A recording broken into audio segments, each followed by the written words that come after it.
Identity of the False Teacher, 거짓 교사의 정체라는 제목으로 말씀을 나눕니다. 지난주에도 우리 거짓 교사에 대한 하나님의 심판이라는 제목으로 말씀을 나눴습니다. 지난 시간에도 거짓 교사의 모습이 어떠한지, 정체가 무엇인지, 특징이 무엇인지, 또 그들은 결국 어떻게 되는지에 대해서 말씀을 나눴습니다. 우리가 영적인 싸움인 신앙생활에서 승리하기 위해서는 먼저 말씀을 가까이 해야 된다고 그랬습니다.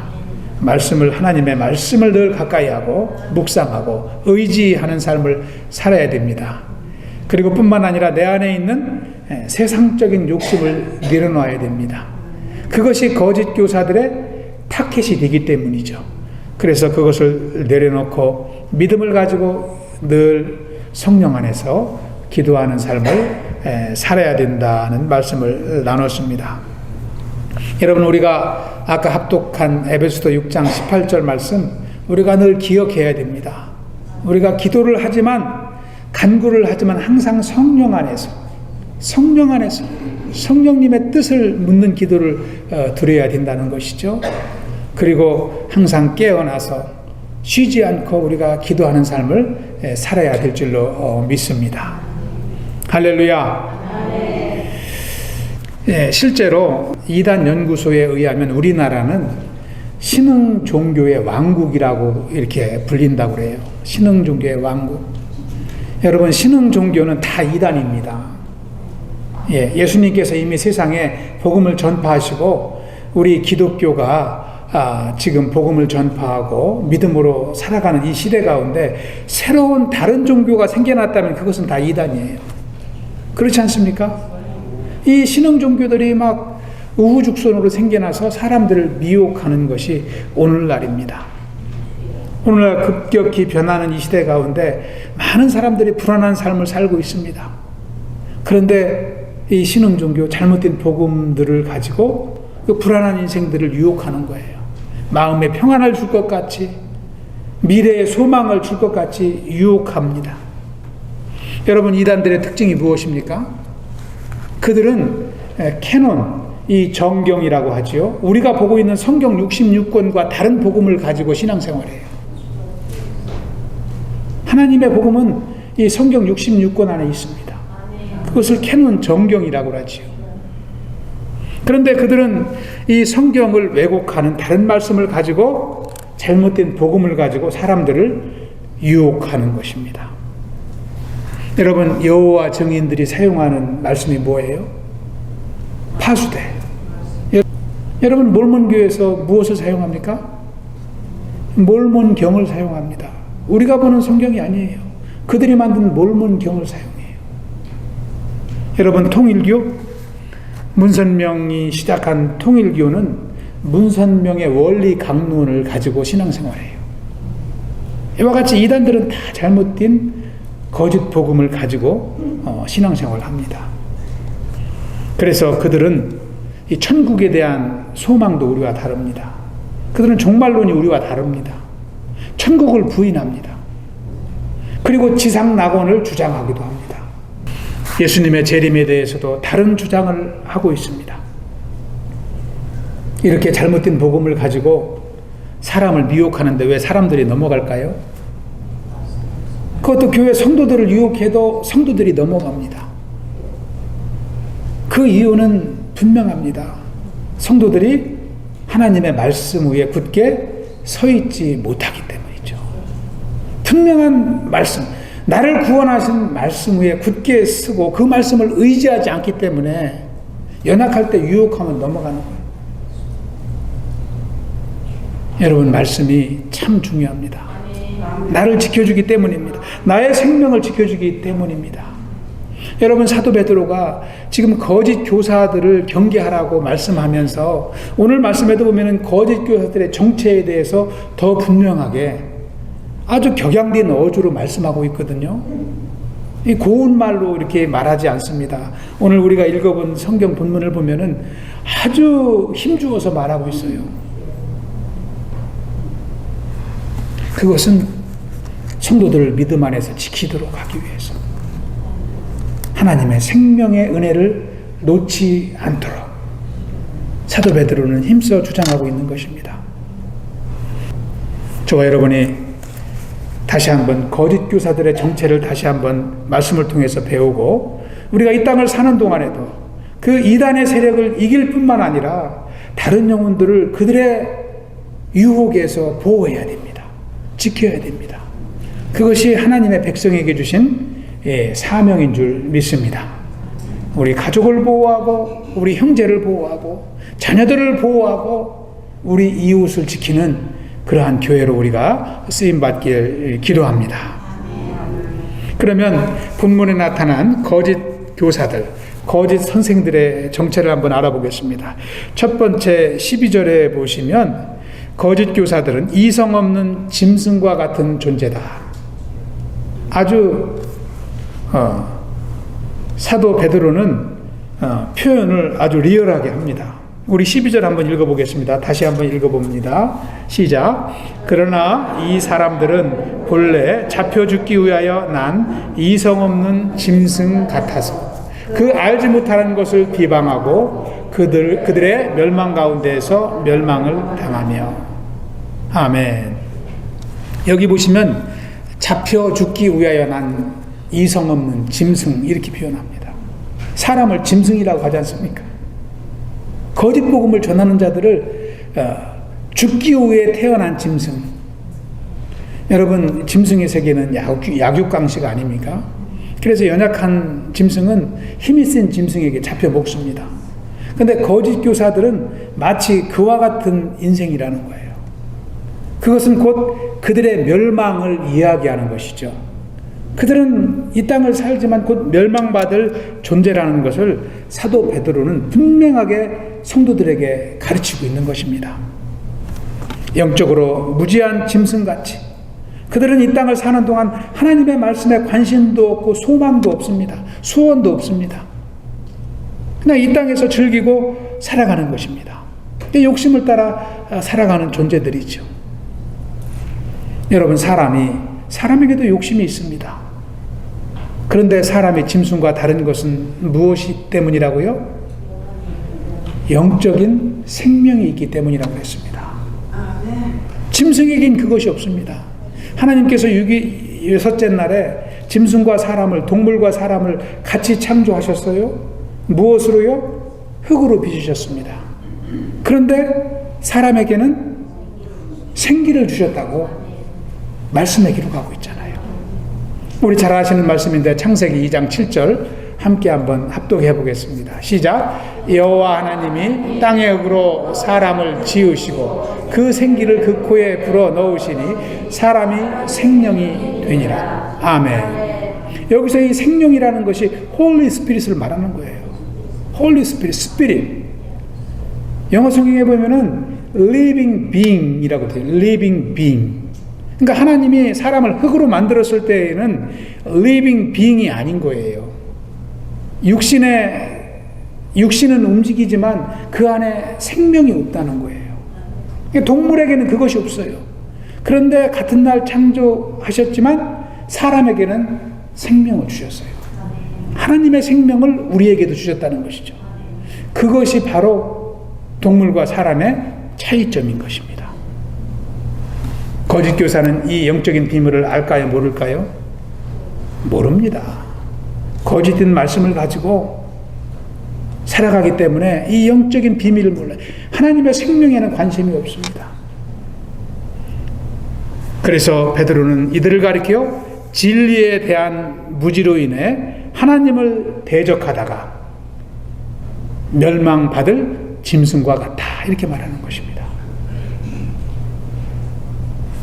두 번째 거짓 교사의 정체는 무엇일까요? 13절에 또 사도 베드로는 이렇게 표현합니다. 13절도 다시 한번 읽어보겠습니다. 시작. 불의의 값으로 불의를 당하며 낮에 즐기고 노는 것을 기쁘게 여기는 자들이니 점과 흠이라 너희와 함께 연회할 때에 그들의 속임수로 즐기고 놀며. 이 13절에 보면은 자주 나오는 말씀이 무엇입니까? 즐기고 논다는 거예요. 그러니까 그들의 삶의 목적은 이 땅에 즐기고 노는 것에 있는 거예요. 하나님 나라에는 소원이 없다는 것입니다. 거짓 교사의 두 번째 정체는 즐기고 노는 것을 좋아한다. 여러분, 성도는 즐기면 안 됩니까? 기쁘게 살면 안 돼요? 기쁘게 살아야 되죠. 우리도 이 땅에서 행복하게 살아야 됩니다. 기쁘게 살아야 됩니다. 모든 인간은 그것을 추구합니다. 그런데요, 참된 기쁨과 은혜는 하나님이 주시는 것임을 우리는 깨닫습니다. 근데 거짓 교사들은 하나님의 기쁨과 하늘의 축복을 생각하지 아니하고 자신들이 그것을 추구하는 데 문제가 있는 거예요. 여러분, 내가 행복을 추구한다고 내가 행복한 존재가 됩니까? 하나님 없이 여러분 힘써 보았지만 여러분의 삶이 행복해요? 아니잖아요. 그런데 거짓 교사들은 육체적 쾌락과 욕망을 쫓아 즐기는 거예요. 그러니까 그들의 삶은 지난주에 말씀 나눈 것과 같이 호색하는 삶이고 방탕한 삶인 것입니다. 그렇게 타락한 삶을 살아가는 것이 잘못된 복음을 의지하는 사람들의 삶인 것입니다. 자신의 욕망을 불태하기 위해서 오늘 말씀해 보면은 낮에 즐기고 노는 것을 기쁘게 여기는 자들이다. 당시에도요, 연희는 저녁에 열립니다. 밤에 열리거든요. 그런데 이 거짓 교사들은 낮에부터 막 술에 취해서 흥청망청 가는 거예요. 낮과 밤이 없습니다. 그렇게 쾌락을 일삼는 거예요. 이 거짓 교사들의 삶의 특징입니다. 이들의 기쁨은 영혼의 기쁨이 아니라 육체적인 쾌락을 즐기는 것입니다. 사도 베드로는 이러한 거짓 교사들을 가리켜서 13절에서는 뭐라고 말합니까? 가운데 보시면 점과 흠이라 그랬습니다. 점과 흠이라. 여러분, 깨끗한 옷에 흠집이 있으면 그 옷 입을 수 없잖아요. 깨끗한 옷에 먹물이 튀고 점이 있으면 옷을 버리게 됩니다. 그러한 인생이라는 거예요. 점과 흠과 같이 해롭고 더러운 존재다. 이렇게 베드로는 그들을 정의하고 있습니다. 얼마나 무서운 존재입니까? 우리는 세상 속에 살지만 그래서 하나님의 복음을 의지하고 믿음으로 살아야 될 줄로 믿습니다. 거짓된 세상에 넘어지지 않기 위해서는 쾌락을 쫓는 인생이 아니라 하나님의 은혜를 추구하는 삶을 살아야 될 줄로 믿습니다. 언제나 주님 안에서 교제하고 형제와 자매를 대할 때도 하나님의 은혜를 나누고 하나님이 우리 인생을 축복하시는 것을 서로 경험하고 나눌 때 우리는 세상에 살지만 세상에 넘어지지 않는 인생을 살아갈 줄로 믿습니다. 기도 생활을 열심히 하는 한 구역장님이 아침에 막 기도를 하는데 기도 중에 한 성도님이 막 아픈 환상을 보는 거예요.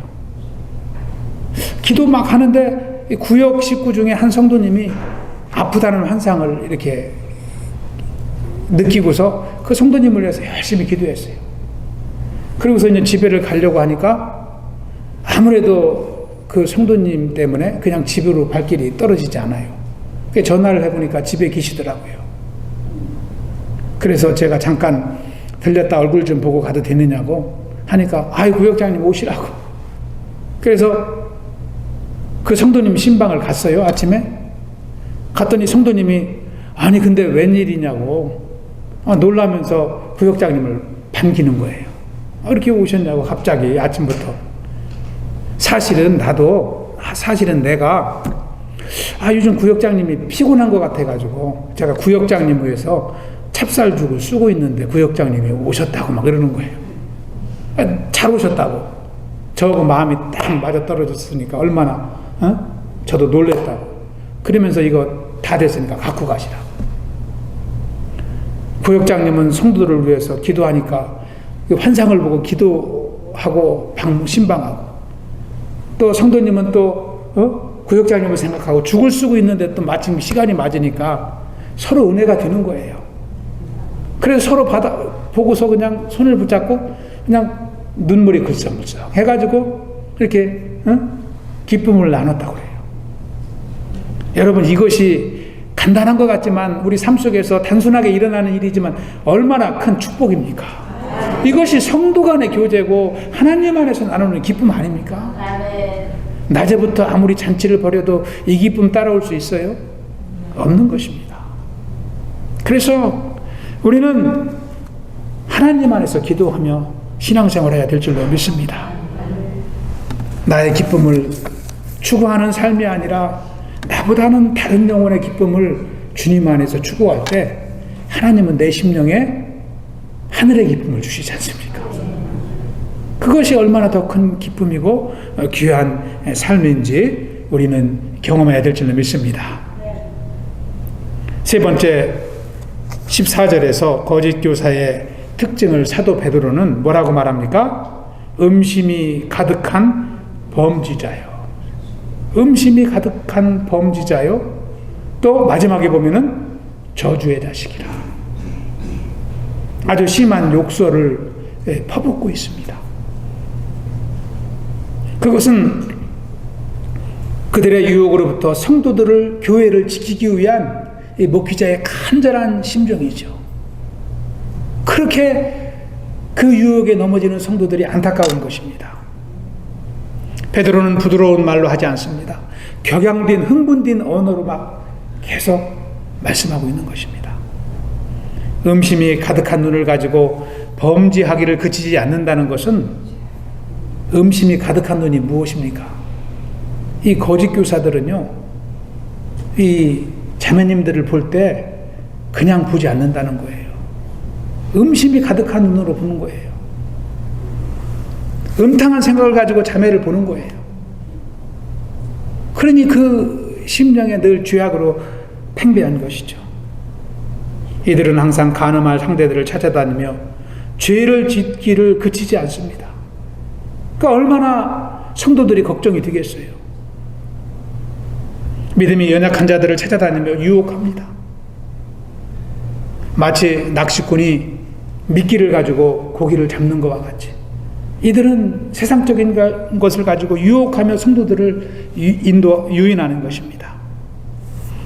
베드로는 이들을 향하여 마음에 항상 탐욕을 채우기 위해 바쁘고 악한 일만 하기에 바쁜 저주의 자식이라, 막 그들에게 이렇게 심한 욕설을 퍼붓고 있습니다.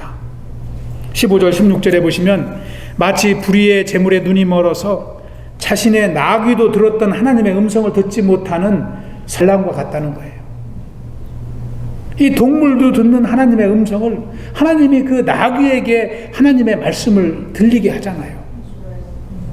그런데도 사람은 못 듣는 거예요. 오늘날에도 이단 그 종파들의 음행이 뉴스에 많이 나옵니다. 여러분, 신도들의 삶을 파탄으로 이끄는 이 거짓 교사들이 많이 뉴스에 나오고 있지 않습니까? 여러분, 특별히 JMS라는 이단을 많이 들어보셨을 거예요. JMS. 그 기독교 복음 선교회라는 이 이단 단체인데요. 그 교주가 정명석입니다. 정명석의 이름 앞글자를 따서 JMS라고 그래요. 근데 이 사람은요, 여신도들을 참 성적으로 추행하고 교도소에 가서 10년 동안 징역을 살았던 사람이에요. 그런데 2018년 교도소에서 나왔거든요. 나왔는데 또 추행을 해요. 그 죄를 끊을 수가 없는 거예요. 그래서 또다시 교도소에 들어갔어요. 그런데도 그 교세가 줄어들지 않아요. 그러니까 악한 거짓 교사들의 그 권세가 얼마나 큰지 우리는 경계하지 않을 수가 없는 거예요. 그리고 그들이 뭐라고 이야기하는 줄 압니까? 정명석을 메시아로 부르면서 하나님의 큰 뜻이 있어서 우리 교주는 지금 고난을 받고 있다. 고난의 행군을 하고 있다. 이렇게 말하는 거예요. 세상의 고통을 대신 짊어지고 있다. 이렇게 이야기하는 것입니다. 우리가 믿음 위에 서 있지 못하면 우리는 악한 영의 세력에 넘어질 수밖에 없다는 것을 우리는 늘 깨달아야 될 줄로 믿습니다. 우리도 거짓 교사에게 넘어지면 우리의 믿음이 식어집니다. 영적으로 교만한 마음이 들고요. 말씀을 가까이 하는 마음이 식어집니다. 그래서 실질적으로 우리의 삶 가운데 말씀을 가까이 하지 않고 기도하지 않고 그냥 살아가는 거예요. 그러다 보면 연약해지고 유혹에 넘어가는 것입니다. 여러분, 우리 주위에 있는 거짓 교사는 누구일까요? 우리 한국과는 좀 미국은 다르지만 이 미국 지역사회에도 이단 종파들이 많이 있습니다. 여러분 많이 알고 계시지 않습니까? 여호와 증인, 몰몬교라든지 안식교, 신천지, 안상홍 정인회, 구원파, 통일교, 아까 말한 JMS, 다락방, 하나님의 교회, 셀 수가 없습니다. 셀 수가 없어요. 이들은 잘못된 복음으로 성도들을 늘 공격합니다. 교회를 무너뜨리기 위해서 참 이제 사단의 종노릇을 하고 있는 것입니다. 여러분, 우리의 신앙을 연약하게 하는 것이 이뿐일까요? 저는 이 말씀을 준비하면서 실질적으로 우리 성도들을, 교회를 흔드는 오늘날 하나님의 백성들의 믿음을 연약하게 하는 세력이 무엇일까? 한번 생각을 해보았습니다. 여러분은 무엇이라고 생각하세요? 여러분 이단 세력들에게 한번 이렇게 유혹을 당해본 적 있습니까? 전도를 받아본 적 있어요? 한번 손 들어보세요. 실질적으로 많은 분들이 경험을 해요. 그런데 이단들이 우리 곁에 한 번도 접근하지 않은 분들도 있을 거예요. 오늘날 그러한 이단의 세력 위에 우리의 신앙을 흔드는 것은 다름 아닌 텔레비전과 인터넷입니다. 텔레비전과 인터넷. 여기 연세 드신 노부부도 손에 뭐를 들고 있어요? 노트북을 들고 있잖아요. 노트북. 노트북을 통해서 자기가 보고 싶은 것들을 다 보는 거예요. 텔레비전을 통해서 보는 것입니다. 매스컴을 통해서 우리는 좋은 정보를 많이 얻을 수 있지만 우리가 믿음 위에 분간 없이 인터넷을 사용하고 TV를 보다 보면은 거짓 교사들은 매스컴을 통해서 우리 안에 얼마든지 공격한다는 것입니다. 우리는 이것을 주의해야 됩니다. 여러분, 코로나 시대에 접어들면서 우리 한국 청소년들이 하루에 인터넷을 몇 시간 하는 줄 아세요? 여기 보시면 제가 자료를 찾아보니까 2022년 기준으로 코로나 시대의 일일 평균, 하루 평균 잠을 7시간, 7.2시간 잠을 자는데 인터넷을 하는 시간은 8시간이 넘는 거예요.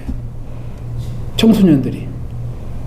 남은 시간 공부하고 뭐 다 하겠지만 잠은 7시간 자는데 인터넷 컴퓨터 하는 시간이 8시간이 넘어요. 우리 청소년들이. 그리고 어른들이 하루에 텔레비전 몇 시간 보실 것 같아요? 그 다음 화면을 한번 보시면 2019년하고 2020년 비교한 수치인데요. 20대 전체적으로는 2019년에는 하루에 2시간 55분, 거의 3시간 정도 텔레비를 봤는데 1년 후에는 3시간 10분으로 더 늘어난 거예요. 연령대별로 보면은 20대는 텔레비전을 하루에 2시간 정도밖에 안 보네요. 30대, 40대는 2시간 반에서 3시간까지. 50대, 60대가 넘어가면 4시간이 넘어가는 거예요. 연세가 드실수록 텔레비전에 앉아있는 시간이 많다는 거예요. 여러분, 텔레비전 봐야죠. 날씨도 봐야 되고 뉴스도 들어야 되죠. 그런데 하루에 4시간씩 텔레비전에 앉아있는 것은 너무 무리가 되지 않을까요? 물론 우리가 말씀을 의지하고 성경도 하루에 2-3시간 보고 기도도 1-2시간 하면서 텔레비전 4시간 보면은 큰 무리가 없는데, 우리 맥체인 성경 읽는데 제가 읽는데 25분 걸리고 20분, 25분 걸리거든요. 그런데 맥체인 성경 하루 읽지도 않고 텔레비전만 4시간, 5시간 본다. 그러면 신앙생활에 은혜가 행할까요? 이것이 우리의 사단이 되지 않겠습니까? 이 무너진다는 거예요. 이 현대인들의 거짓 교사가 바로 매스컴을 통해서 온다는 것을 많은 사람들은 실감하지 못해요. 근데요, 중요한 것은 이렇게 컴퓨터와 TV에 투자하는 시간이 많으면 많을수록 사람들의 삶의 현실성이 떨어지는 데 문제가 있어요.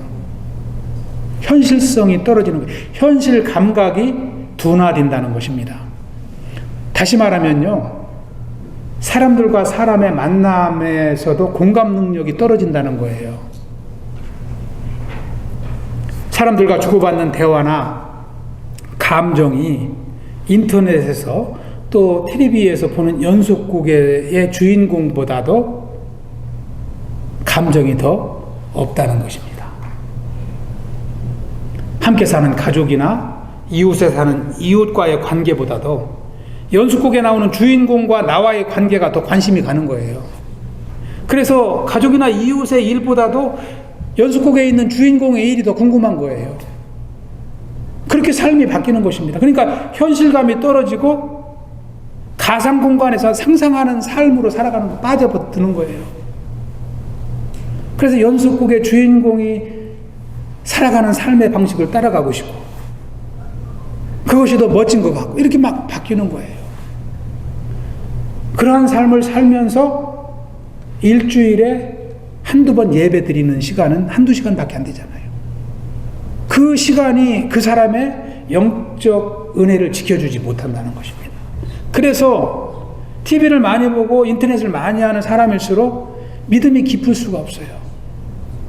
그 TV를 통해서 말씀 보고 TV를 통해서 찬양을 듣고 예배를 듣는다면 다르겠지만 자기가 좋아하는 거 듣잖아요.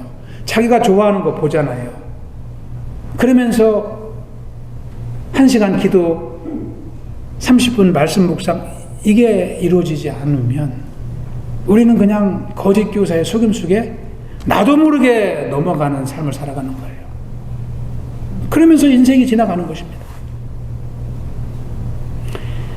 여러분, 팀 켈러 목사님이 미국 목사님인데 그의 책에서 이렇게 말합니다. 이와 같은 디지털 문화에 빠져 살게 되면 신앙 성장을 이루기는 더더욱 어렵다. 이렇게 말합니다.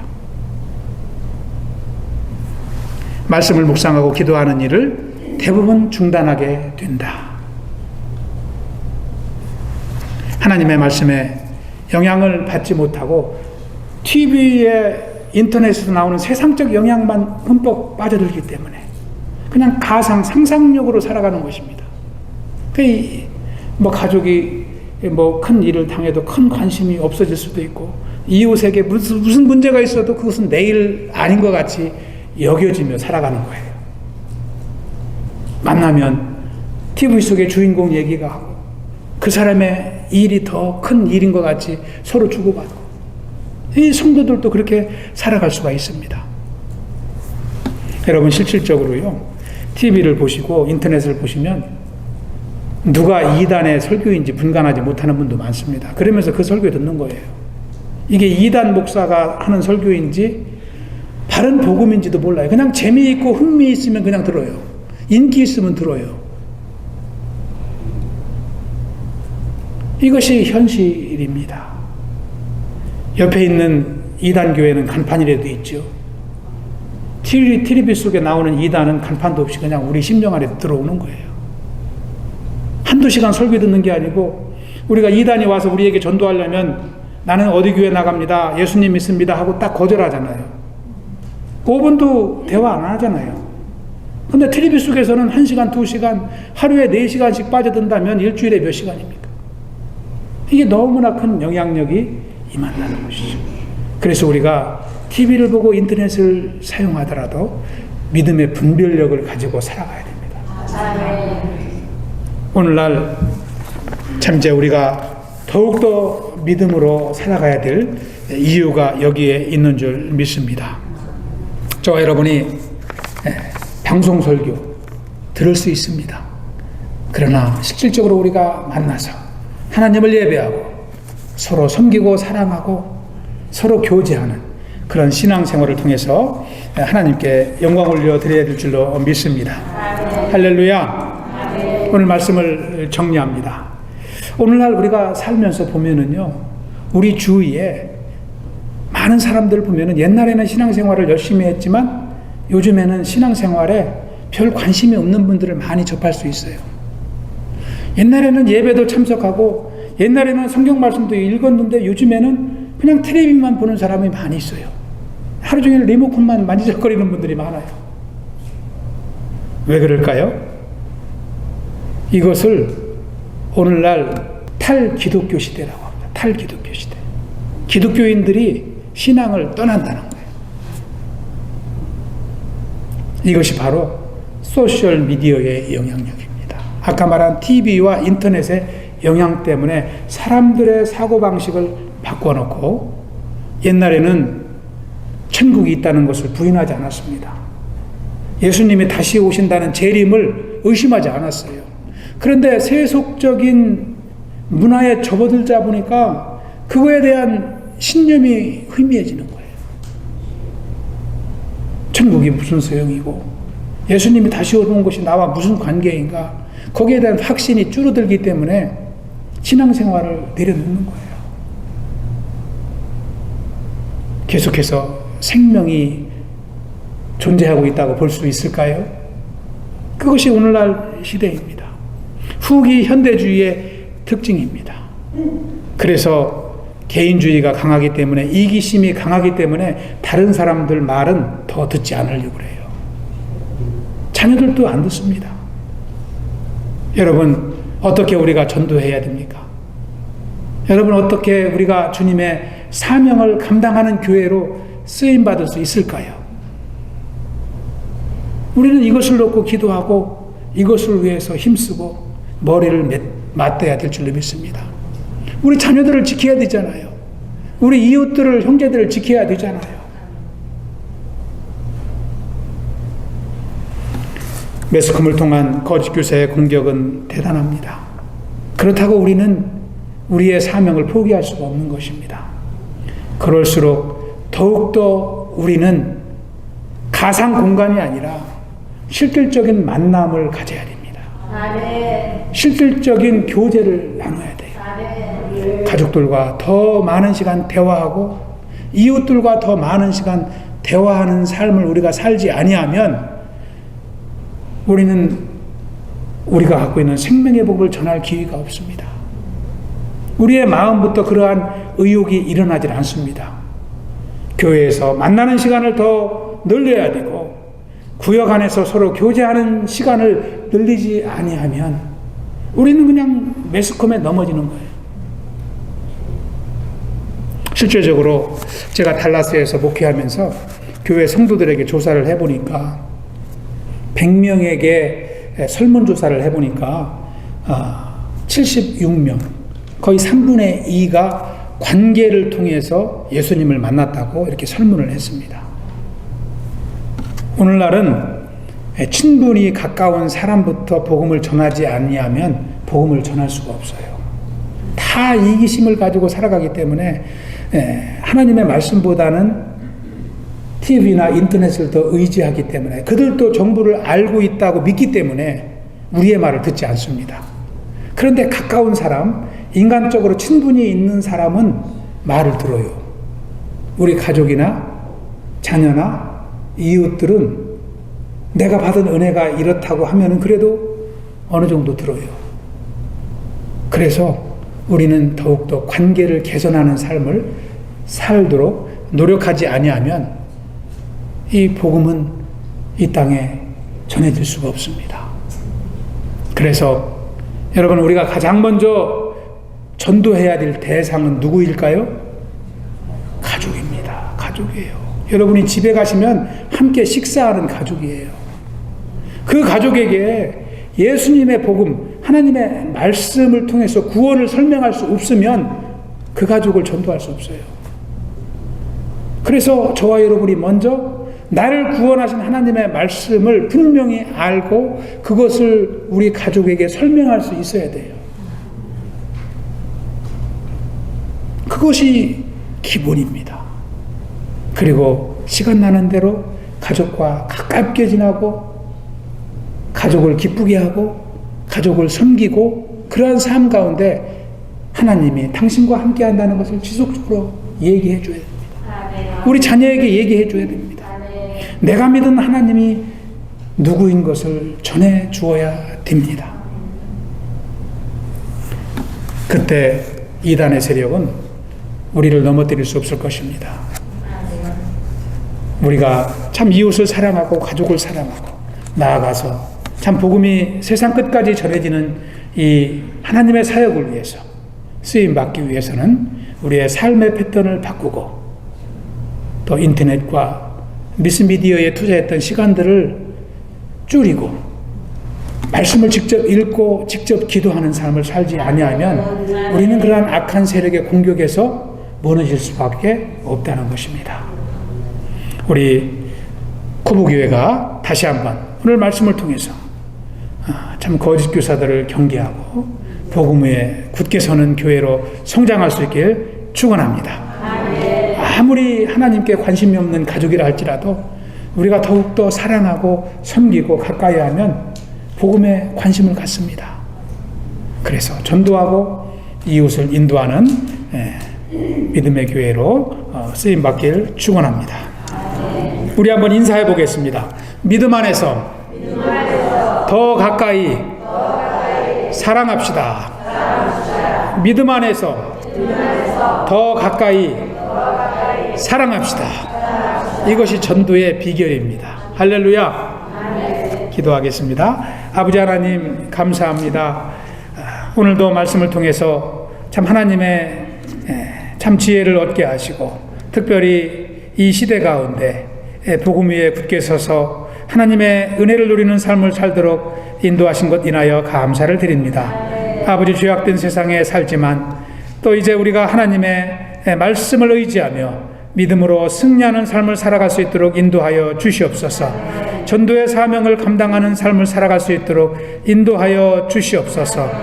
더욱더 만나는 영혼들을 사랑하며 또 주님 안에서 교제하며 또 섬기는 삶을 통하여 복음을 전하고 주님의 생명을 전하는 승리의 인생이 되도록 인도하여 주시옵소서. 감사하오며 예수님 이름으로 기도하옵나이다. 아멘.